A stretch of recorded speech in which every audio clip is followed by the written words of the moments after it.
பிரதமர் மோடி அவர்கள் சொல்லுகின்ற போது அமெரிக்காவுடைய அழுத்தம் ஒருபோதும் சமரசம் செய்ய மாட்டேன் அப்படின்னு அவர் சொல்லியிருக்கிறார். அவ்வளவு சொன்னதுக்கு பிறகும் சில பிரச்சனைகள், சச்சரவுகள், இதில் இருக்கக்கூடிய அந்த இம்பேலன்சஸ் எல்லாம் செக்ஷனில் இருக்கத்தான் செய்யும். அதை மாற்றுவதற்கான வேறு ஏற்பாடுகள் செய்யப்பட்டு கொண்டிருக்கின்றன. மானத்தை கொடுத்து நாம் வேறு எதையும் வாங்க வேண்டிய அவசியம் இல்லை. அதற்கு பதிலாக சிறு சமரசங்களை, ஏற்பாடுகளை வர்த்தக ரீதியாக நாம் செய்து கொள்வதில் எந்த முரண்பாடும் தவறும் இல்லை அப்படின்னு சொல்கிறார்கள். அது வாய்ச்சொல்லில் வீரம் பேசுவது என்பது ரொம்ப இயல்பானது. பாஜகக்காரர்களுக்கு வீராவேசமாக தேசபக்தி, பாகிஸ்தான், பசுமாடு என்றெல்லாம் பேசுவது என்பது அவர்களுக்கு வழக்கமான ஒரு வாடிக்கை.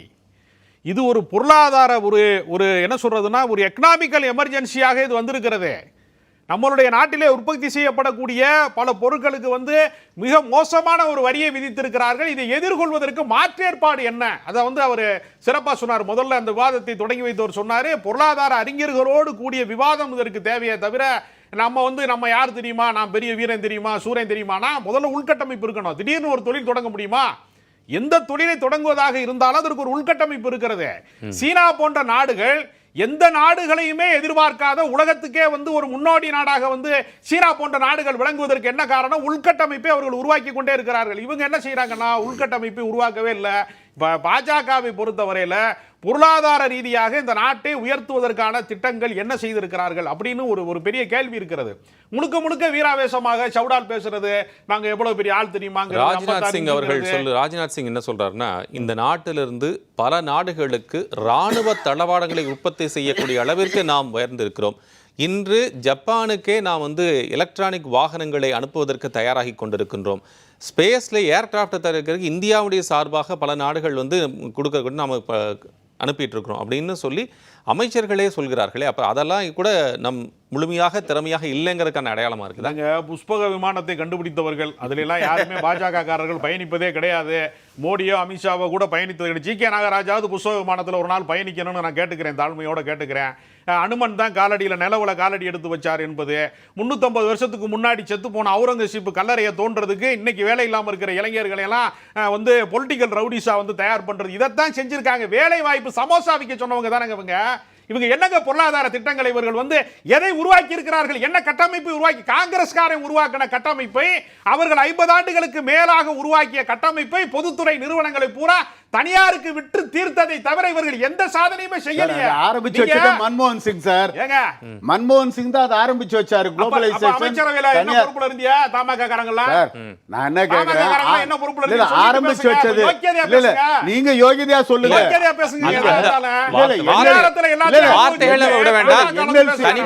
தனிப்பட்ட முறையில இருக்க போன போது ஜெயலலிதா அதை வாங்கிட்டாங்க. நீங்க தானே ஆரம்பிச்சு வச்சீங்க. பொதுத்துறை நிறுவனங்கள்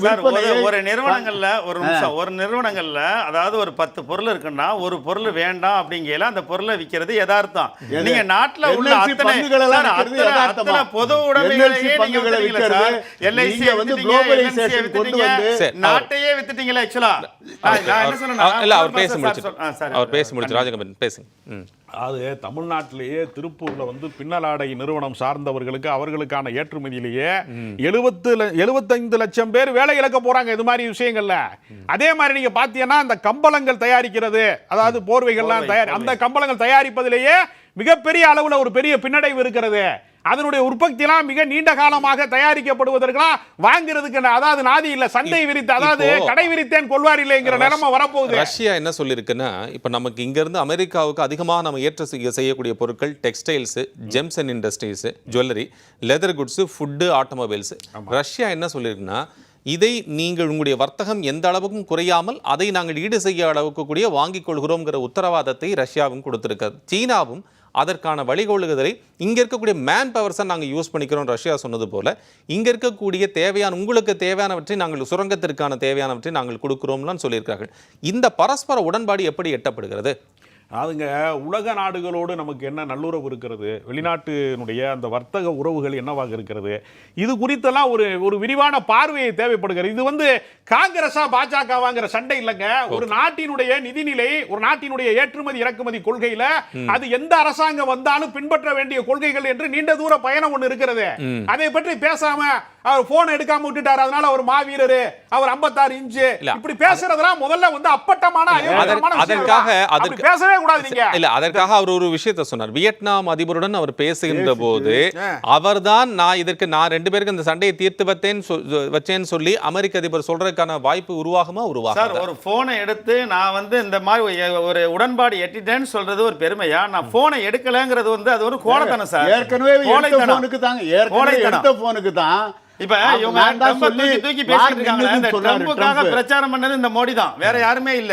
ட்ரம்புக்காக பிரச்சாரம் பண்ணதே இவங்க தான். சூழல் வருகின்ற போது எதை நம்ம நாடா மக்களா இப்ப நீங்க கேட்டீங்க ரஷ்யா அந்த மாதிரி உதவி பண்ணிருக்கு, அதுக்கெல்லாம் யாரு அடிகோல் பண்ணது?